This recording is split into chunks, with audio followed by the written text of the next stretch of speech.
Hi, and welcome to the show. This is Kristina Cole, your host. I'm a functional diagnostic nutrition practitioner and certified health coach. And I started doing the Hidden Secrets to Health because of my own personal journey and learning and uncovering a lot of healing modalities and opportunities that I just wasn't aware of from my upbringing or from Western practitioners. And I think it's really revolutionary, and I'm really encouraged to see how many more people are starting to find these different modalities, how many practitioners are joining this movement, how many Western practitioners are joining this movement. And so today I thought I would switch things up a little bit, and instead of interviewing someone else, I'm somewhat going to be interviewing myself, because my own journey, unique and a catalyst, like a lot of stories I think you hear. I didn't have a huge medical situation. I didn't have a critical or chronic diagnosis of any type. It was really just coming in tune with my own self, my own body, and wanting to have more options and more answers. So a little bit about my history. I grew up very athletic. I think I spent as much time outside as I possibly could. Probably the better part of 80% of my childhood was outside. Although I lived in San Diego for 30 years, I now live in Northern California. But as a child, I moved a lot. I spent my first 10 years in Missouri, in the Kansas City area. And 5 of those years, I actually lived on what you might call a farmette with larger farms all around. And so probably from 4 to 10, I didn't have like direct neighbors. I had farmland, and I absolutely love and cherish that that opportunity to just be in nature as much as I was. And I really exercised a lot. I was, going on these massive walks through these different fields and climbing trees and being really athletic. And so that really allowed me to eat kind of whatever I wanted to a large degree through my teenage years. I had a lot of fresh food. We had a big garden, and I had a lot of fresh food, but I also had a lot of the standard American diet type foods as well. I would pair Doritos with a banana and figure that was a pretty good meal. And it wasn't until I hit my 30s that I wasn't able to get away with the same modality. I couldn't just exercise and lose weight. I couldn't handle some of the stresses that were in my life. And I had a really difficult relationship that I ended. And the stress from that relationship is kind of a catalyst of what happened to me health-wise. I lost a lot of weight, and I wasn't large to begin with. I was really probably in the best shape of my life. And then the stress, I chose to not eat. I was too nervous to eat. I was too, excitable. And so I lost weight. And then when I sort of came on the other side of that relationship and started getting healthy and emotionally healthy, that's when I really started having problems with my body. And I was really upset about it because I thought, oh my gosh, like I was in this terrible relationship and I was in phenomenal shape. And now I'm in a positive relationship. I'm in a positive place in my life.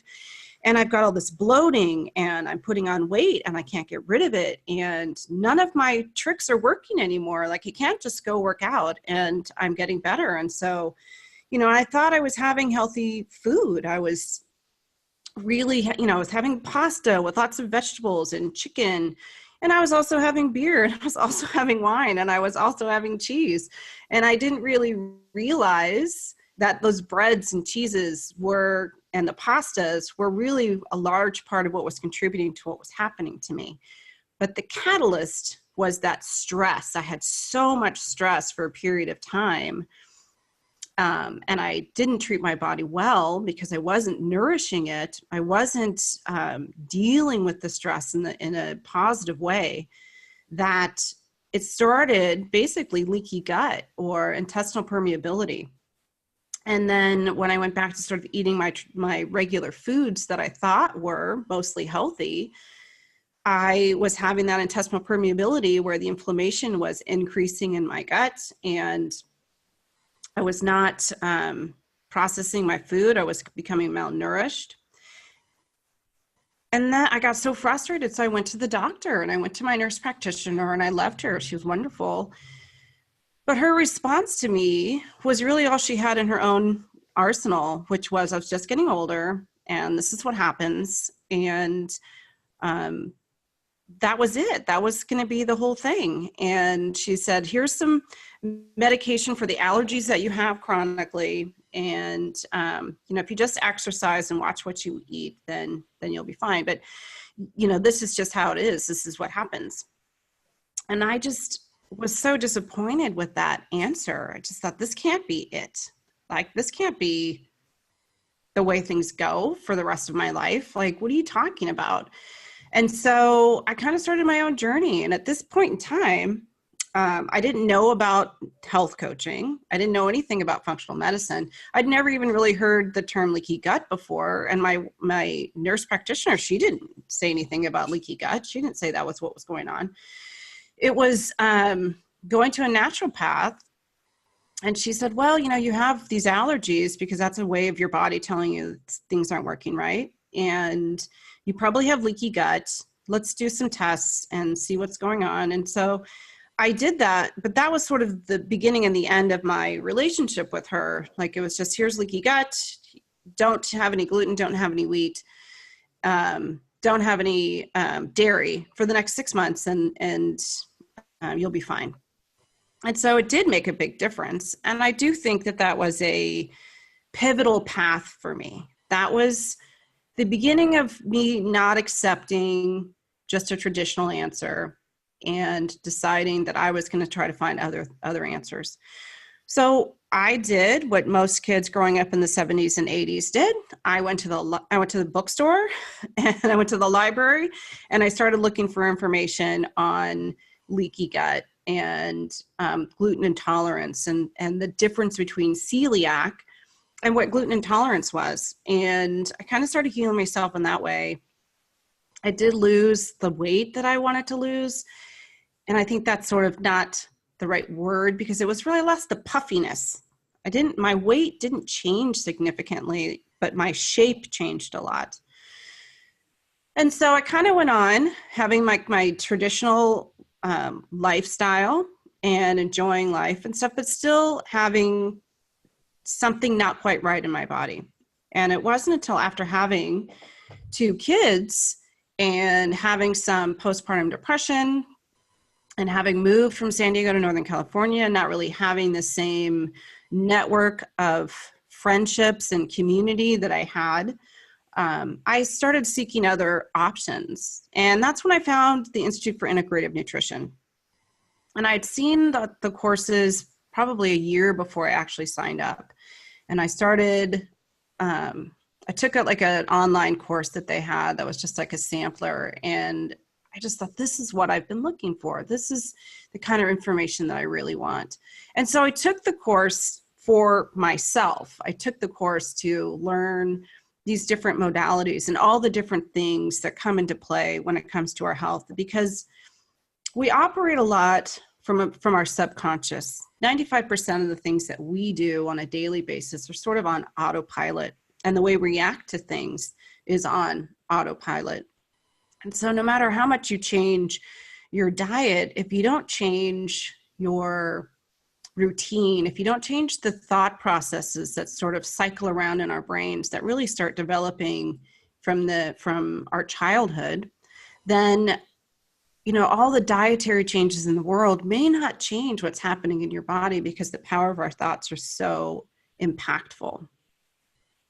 And so I went through IIN, and I learned about the importance of, your spirituality and how you need to address that in whatever way is appropriate for you, and how mindset is really important, and how emotional health is really important. And I personally knew emotional health was important because of my own difficult relationship, and how much it did impact how I felt about myself, how I felt about my future prospects, how I felt about my intelligence. It really was a powerful experience because I've come through the other side. I didn't stay in it. I went through it, and I'm grateful for the experience. Not at the time, obviously, but I am grateful for it now because it's, I have a lot of empathy for other people going through the same type of thing, but I also know myself in a much deeper way. I really needed to find strength within myself and belief within myself that I wasn't going to get from an outside source. And that's something that I've learned even more since having children and going through IIN, going through functional diagnostic nutrition, the courses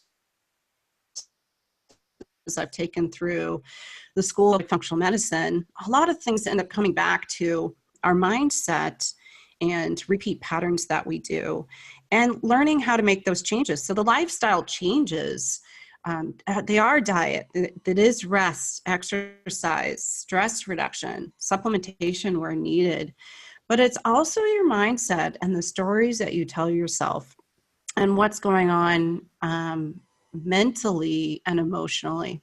And so I learned a lot of that information at IIN, and I was halfway through the course when I really wanted to dive deeper. I wanted to see more of what was happening inside the body. So I didn't want to just address sort of these more superficial areas to me. And my background is in financial services.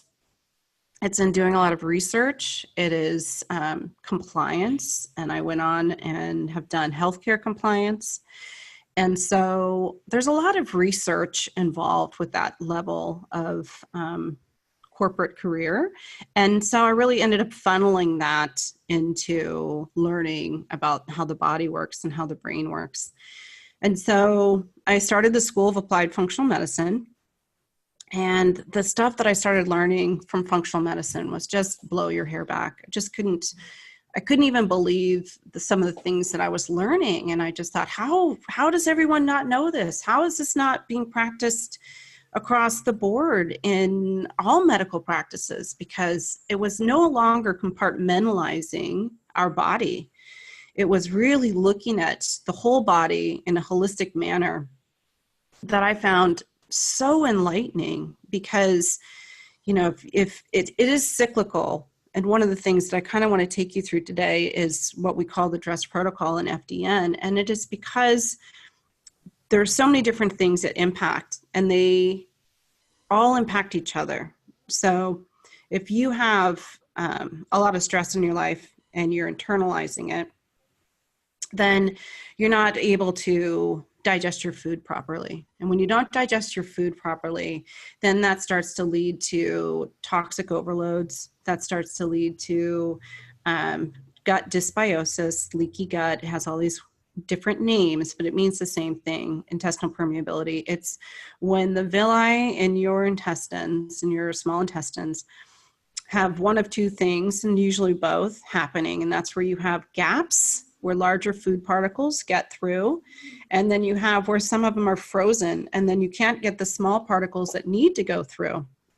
So you have malabsorption, you have malnutrition, you have food particles that are too big getting through. And then when it's in your bloodstream, the fire alarm goes off and the cleanup crew comes out, and that creates inflammation. That's what's happening. That's their job, is to try to protect the body.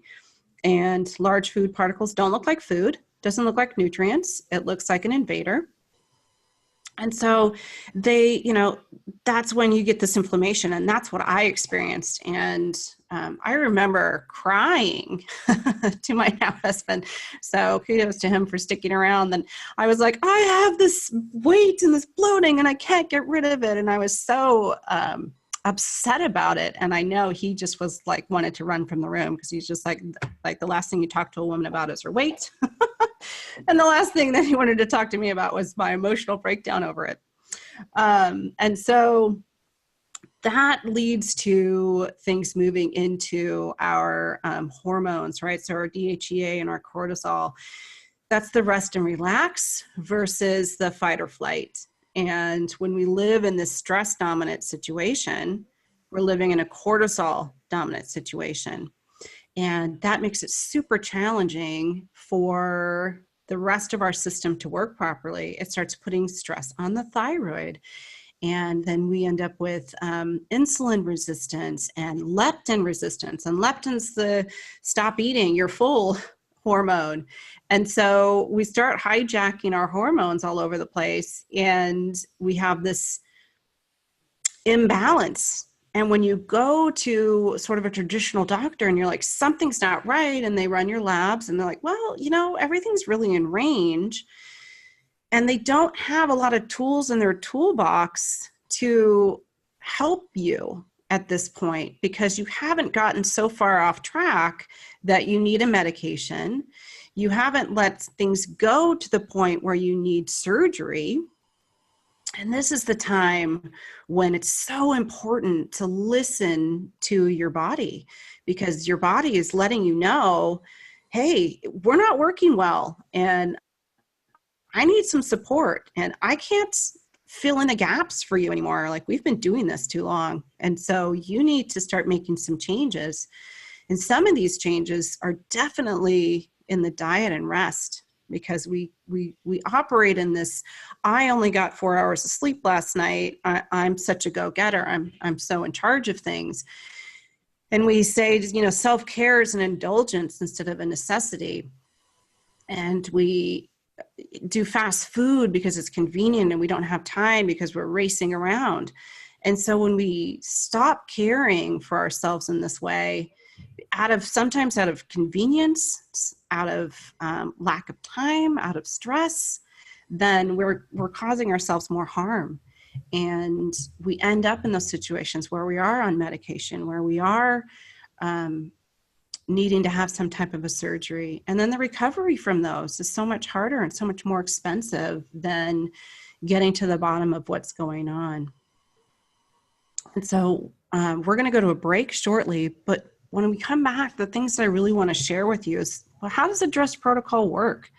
And how long does it take to kind of unravel what I've done to myself? Because I'm still on that journey, and I've been on it for 2 years. In this level. And so it takes some time. So we'll be right back. All right. Welcome back to Hidden Secrets to Health. This is your host, Kristina Cole, functional diagnostic nutrition practitioner and certified health coach. And today I'm doing things a little differently. Instead of interviewing someone else, I'm sharing my own story, my own journey through how I became a health coach, how I moved on to learning about functional medicine, and why I think it's so important to not only share my story, because I think it will resonate with some of you, but also why listening to your body and finding a functional medicine practitioner could really be a life-changing event for you, and why you don't want to wait. Please don't wait to have to be on medications or to have surgeries to start giving your body the care that it needs. It's so much more impactful to have these moments where you can really start the healing process and take control of your own health. And it's important to look at it from a variety of perspectives, right? So it's not just diet. It's not just exercising. I think a lot of times we do that. We think if I go on XYZ diet, it's worked for so many people, this is going to be the answer. Or if I get up at 4 or 5 in the morning and I go work out, and I am consistent about working out, then I'm going to lose this weight that I want to lose. And that's going to make the difference. But those things can make a difference. Sometimes when we are already in a place of fatigue or exhaustion, doing exercise is actually more harmful. And I know a lot of over exercisers out there that have had to scale back and allow their body to heal. And it's sort of a little bit of an addiction, right? Because the more I work out, then the healthier and stronger I'll be. And I love having strength. I really like being able to feel that I am capable of doing things and have strength in my body, and that I could go ski for a weekend if I want to, and I can go out and work in the garden, and I'm not going to like come in with, all these aches and pains, although I do to some degree because it's a movement I'm not accustomed to doing, but my recovery isn't long. And so I think, having these different movements is really important. And I really wanted to share some of what the DRESS protocol is. So that's something that was honed by Reed Davis. He's the founder of Functional Diagnostic Nutrition. And he's just building this tremendous movement of this functional diagnostic nutrition. So nutrition is a part of it, but none of us, or most of us, are not nutritionists. I think there are some nutritionists that have that license that are FDNs as well, but a lot of us are not. And so sometimes people get caught up with nutrition as the label, and it is more than nutrition. It is more of that functional perspective. And so stress is the number one causal factor. I think 70 to 80% of all doctor visits are stress-related illnesses. People who experience high anxiety are 4 to 5 times more likely to have a fatal heart attack or a stroke, and 50% of all illnesses are caused by stress. So getting a grip on stress, it's not that easy. It sounds like, okay, just chill out, don't have stress, but we do have stress. We have stress from our jobs. We have stress from our lifestyles. We have stress. We may have emotional stress. We may have financial stress. And so the key is to start making changes on the things that you can change. And it really becomes a catalyst for the rest of the change that you want to make. So stress is any influence, internal or external, that causes or leads to malfunction. There's mental, emotional, and spiritual, which can be fear, worry, excitement, anxiety, relationship, existential angst, which means that you're sort of sleepwalking through life. You don't feel passionate about anything in particular. You're just sort of going the ropes. You can have lack of intention, covertness, negative perceptions, bad attitude.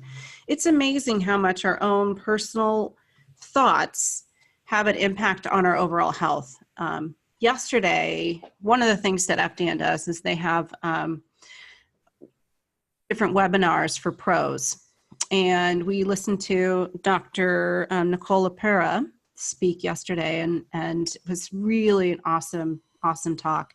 She's known as the holistic psychologist, and she shared her own story of being a very clinical psychologist and having extreme anxiety herself, and having these clients and having like the traditional talk therapy and not feeling like she was getting to the root, that people weren't changing. They were just coming in all the time. And so that's when she started with the gut brain connection. And there really is one.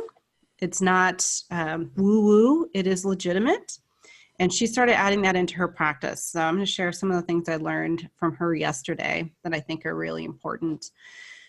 We can have physical and biomechanical stresses.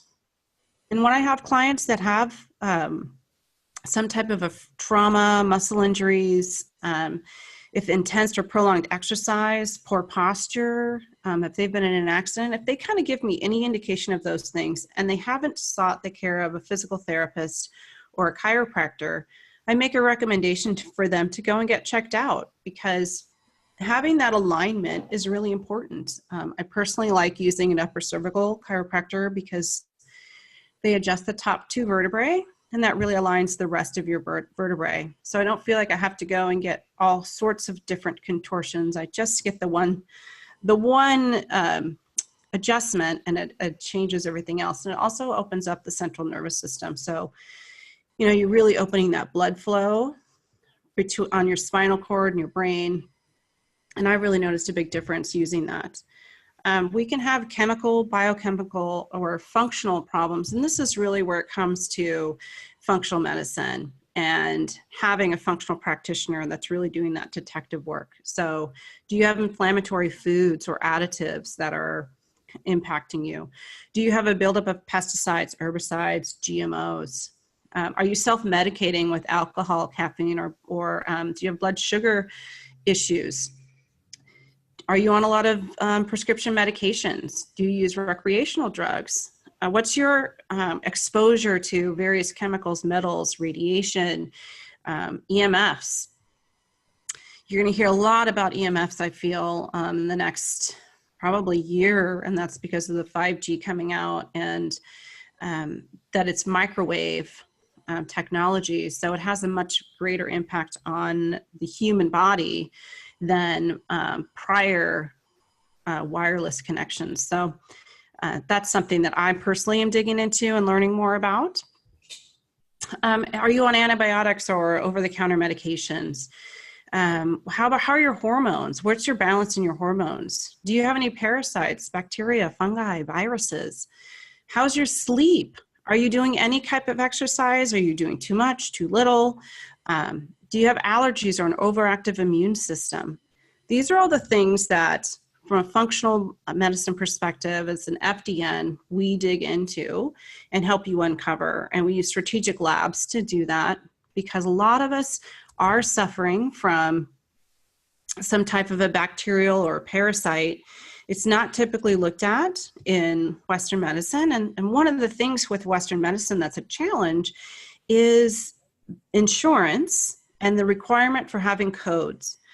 So you have to have a code to have a stool test. And so there has to be a reason for the doctor to want you to have a stool test. And so a lot of times they don't have a reason. They don't have that request made. And so then you go to an outside source and would have to have that done. And then you can bring that stool test back to your Western practitioner and hopefully they will look at it. And then you can say, like, look, I have this bacterial overgrowth or I have this parasite. As an FDN, I offer options that are from an herbal base. They typically work really well, and a lot of times they work better than antibiotics because our bodies become adapted and used to antibiotics. And so using an herbal remedy a lot of times is more successful because we can't really become adapted to herbals. It's really interesting, but it's part of the beauty of Mother Nature, right? That she provides so many different healing modalities and options for us that we can't mimic through medicine. And we also don't really build up a tolerance to. And so it's a lot harder for these microbes to combat a strong herb than it is for them to become adapted to an antibiotic, which I find fascinating. I'm not sure why that happens to be, but that's how we're all designed. So we can have stress coming at us from mental, emotional. We can have perceived stresses. We can have biomechanical, which are the physical, and then we can have the chemical and biochemical, and these are the hidden stressors that we need to uncover. When we have that combination, it really ends up creating what we call in FDN a metabolic chaos. And that's this cycle that I was talking about earlier. And that it's like, I don't really know if I first had a thyroid problem and then I had a leaky gut problem, or if I had a leaky gut problem and then I had a thyroid problem, or maybe that showed up in somebody as an insulin problem, or maybe they're having a lot of brain fog. There's so many different ways it can show up. And so that's why as an FDN, we want to look at the whole picture. We want to know how your hormones are looking. We want to see how your capacity is to detox. We want to see if you do have intestinal permeability.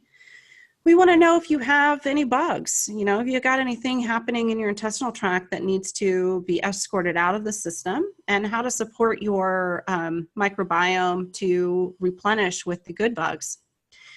And so I also want to know, like, are there inflammatory foods that are impacting you? Do you have food sensitivities? Because sometimes we're eating foods that are quote unquote healthy, but when we actually are ingesting them ourselves, they're not healthy for our body. And that's because everyone is different and the way things impact us are different. And so another thing that I like to look at is how you metabolize your food. So one of the things that I think is fascinating that I never knew about before was, for me, when I took this test, it said that I was a slow oxidizer. And what that means is that I shouldn't be eating really heavy foods like dark meats and red meats. I can have some, but I shouldn't have that as my main point of my meal, because I'm a slow metabolizer and it just makes me feel full. It takes me a long time to digest it. It's not the nutrients that my body operates on at its best level. I'm much better with, kind of a plant-based carbohydrate and a lot of light, like white fish and light meat chickens and turkey and, having those lighter meals. On the other hand, my husband is a fast oxidizer. And so if I fed him the same type of food that I'm eating, he'll be famished. He'll be hungry. He will feel like he's not getting the nutrients that he needs. So it's carving out what is more appropriate for how he should eat and how I should eat, instead of trying to make the same thing for both of us. And so there are ways of doing that. So a lot of times if we have a meal, I'll put more of the vegetables on my plate and more of the meat or the healthy fats on his plate, because that is working better for both of our bodies. It doesn't mean that he shouldn't have any plant-based carbohydrates, and it doesn't mean that I shouldn't have any meat at all. The ratio needs to be altered based on how our bodies perform and how we break down our food and what's ideal. And I actually noticed that with my kids as well. My son will crave having meats, whereas my daughter is completely uninterested. She really doesn't want meat, or if she does, she usually wants lighter meats. And comes to that intuitive way we eat. And I think that's important, because I do think that a lot of times we know what we should be eating, but we go against the grain because that's not what we learned from the latest diet or the latest practitioner that we listen to that we really admire. And they're not giving advice specifically to you. They're giving general advice, which is wonderful. But as being individuals, we do need to have independent advice. We need to know what's happening with us independently so that we can be at our optimum. We want to get back to that homeostasis. We want to feel great. We want to feel joy. We want to have the energy to do the things in life that we want to do. And when we don't have the opportunity, or when we're not feeding ourselves appropriately, we lack that, right? We're just getting by. We're just hanging out. And I think most of us really want to be showing up. We want to have that full cup to keep giving. And when we deplete our cup and don't, then we can't show up for ourselves. We can't show up for our families. We can't show up for our jobs. It's really, there are better alternatives. And that's something I feel really, really passionate about sharing with other people. And some of the ways that I do that, using affirmations and meditation. And that's some stuff that I really want to talk about in our next segment, is sort of some of the mindset. Why going to bed at 10 o'clock and getting up at 6 is sort of ideal for all of us. Why doing some form of exercise is important. So when we get back from the break, we're going to follow up with the rest of the dress protocol and some information about mindset. So we'll be right back. Welcome back to Hidden Secrets to Health. This is your host, Kristina Cole, functional diagnostic nutrition practitioner and certified health coach.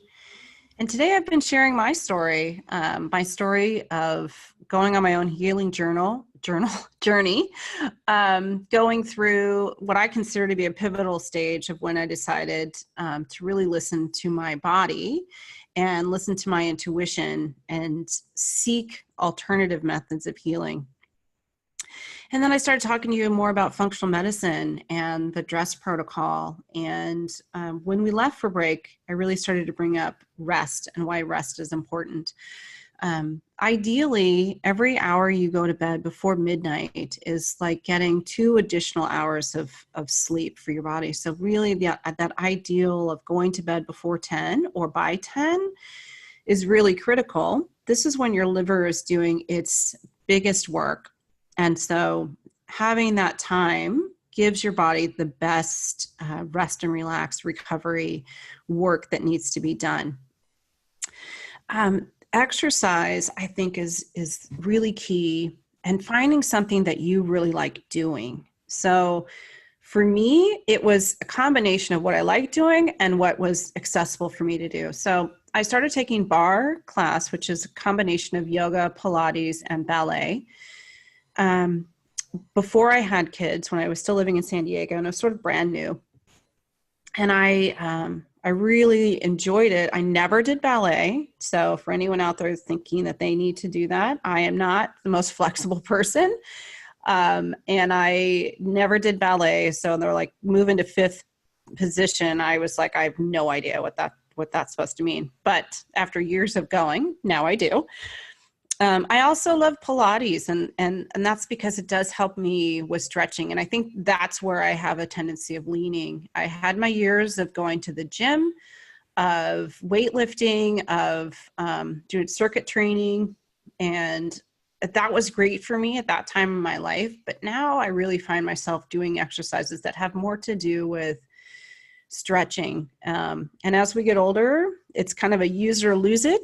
And I turned 46 on Monday. I can't believe it. I'm not sure about age anymore. I think it's just a state of mind. I have young kids and I have to keep up with them. And it's hard to believe that I'm 46. I don't feel like it in my brain. But nevertheless, I am. And so being able to have good movement, I think, is important to me. So I take barre class. And one of the reasons I chose it is because there was a studio that was really close to my corporate job. They had a 45-minute lunch workout, which was perfect. And it's not an exercise that makes you very sweaty. So I wasn't worried about going and having this aggressive workout and then needing to go back into an office. So those are all things that I took into consideration. I've been going to the same studio now for 3 years, and I can definitely tell a significant difference in my body. I have diastasis recti, and that's where your abdominal area is injured from pregnancy. And so that has helped me recover that sort of consistent pregnancy look that I've talked about in a prior show.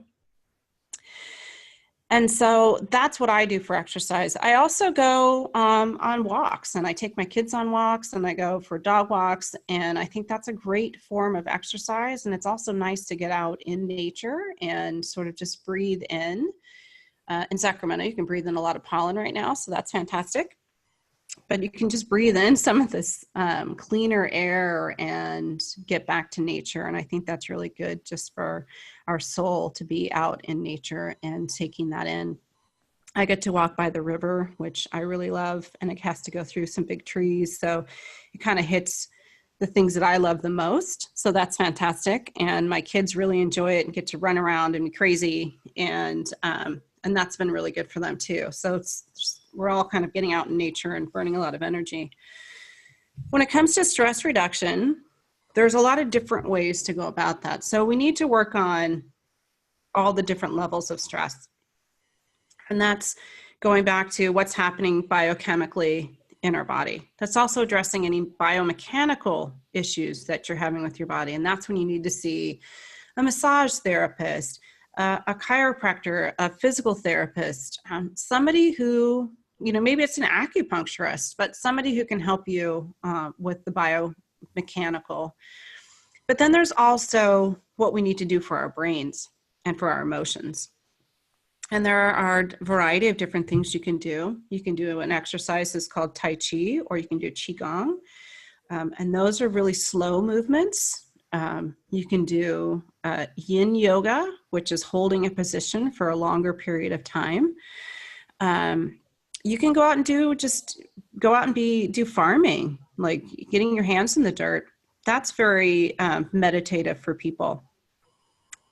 One of the things that I think is really important and powerful about doing meditation in and of itself is learning how to observe your thoughts. So a lot of times the autopilot is what's happening in our subconscious. And according to Dr. LaPera, one of the things that happens is 95% of the time we are operating from our subconscious, and we're not even aware of these sort of cycles and patterns that we go into. When you take the opportunity to meditate and be with your thoughts. So I think a lot of times when we think about meditation, we're thinking we're supposed to have an empty brain, blank slate, no thoughts. And so then you're stressed out trying to meditate because you're like, I keep thinking, I can't stop my brain. Just start observing what you're thinking without having judgment about your thinking. And that's really, this is how you start to uncover some of these patterns.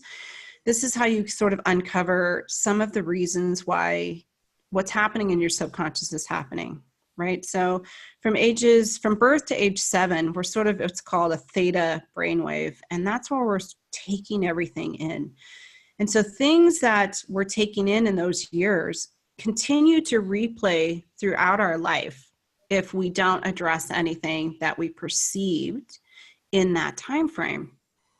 And that's something to go and see, a holistic psychologist or a traditional psychologist about to help work through some of those patterns. But the way you can really identify them is through meditation and observing your thoughts. So that's something that I'm personally working on. It's really fascinating to pull yourself away and just recognize thoughts as they come by. And then you can just be quizzical about it. Like, so why am I thinking that? Why do I feel that way? Why am I, judging myself in that way, or am I judging others in that way? And as you do that, you will find that you do relieve a lot of stress, and you really start to observe yourself and your interactions from a different perspective. I also think it's really cool to find things that you're passionate about and that are interesting to you, and to be sort of a life learner. So instead of going and always just plugging into the TV as a way to relax, or plugging into a video game, find some things that you think are really interesting to learn about. So it could be, for me, I'm really fascinated with biodynamic farming and how that works. I really am interested in herbology and sort of some of these foraging things that people do, and being able to identify plants and which ones are good for you and which ones aren't, and how you can use them. I think that's fascinating. I also use affirmations. So I personally go to a brain coach. That's what I like to call him. And he really does dig into what's going on in the subconscious mind. I started going 2 years ago, and it's been absolutely life-changing. It really just uncovers a lot of patterns that are happening. And the affirmations, I always kind of thought were a little bit woo-woo, right? Like, what is saying these certain things going to do for me? But I will tell you, it does make a big difference. And the reason is because our brains don't know the difference between reality and pretend.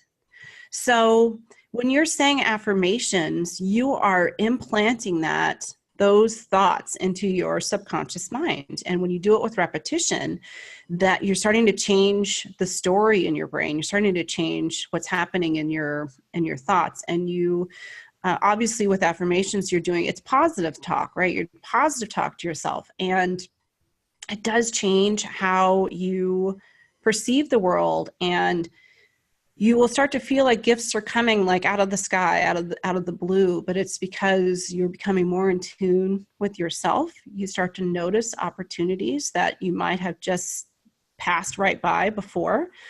One of the tools that the holistic psychologist provides on her website, and I encourage you to go and check it out, is called future journaling.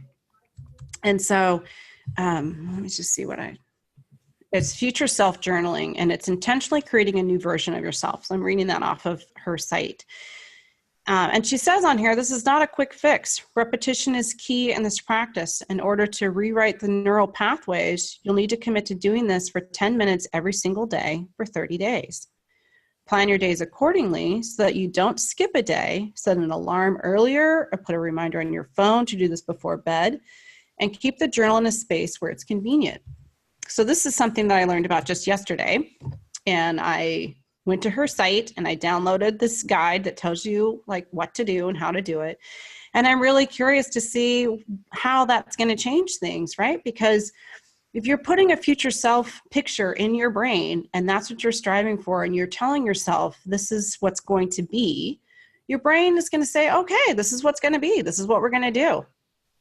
And you'll find different opportunities rising to the surface. And I think that's one of the key powers of affirmations and of journaling and writing things like this. Another thing I recommend to people is to have a gratitude journal, or to have a journal where all the things that you feel like you need to do the next day, you just write them all down so that you can let your brain relax when you go to bed, because you're not thinking in the back of your mind, I have these 10, 15 things I need to do tomorrow. You've written them down. You're fine. You don't have to worry about them anymore. It's just take them out of your brain, put them on the side, and then that will give you that freedom. And then we do use supplements. And supplements are for a variety of different reasons. So if you have hormone imbalance, it's going to be used for a period of time to help get you back in balance. If you have intestinal issues, it's going to be to help get your microbiome back in shape. The different uses, you might be low in your vitamin D or your C, or your immunity needs a boost and you need more zinc, or you're having allergic reactions to the pollen and you need CoQ10. There are different things and different uses, and none of them are really designed to be something you take forever, but a way to help you get back to a state of homeostasis where your body is able to do these things for itself. We also have a lack of nutrients in a lot of the foods that we have. And so that's another reason why we supplement, is just to help us make sure we're getting all the nutrients our body needs to perform. So one of the ways that I utilize this show is I also upload the videos that I make onto YouTube, and you can find me at Kristina M. Cole on YouTube. And I have an Instagram page, and it is also Kristina M. Cole.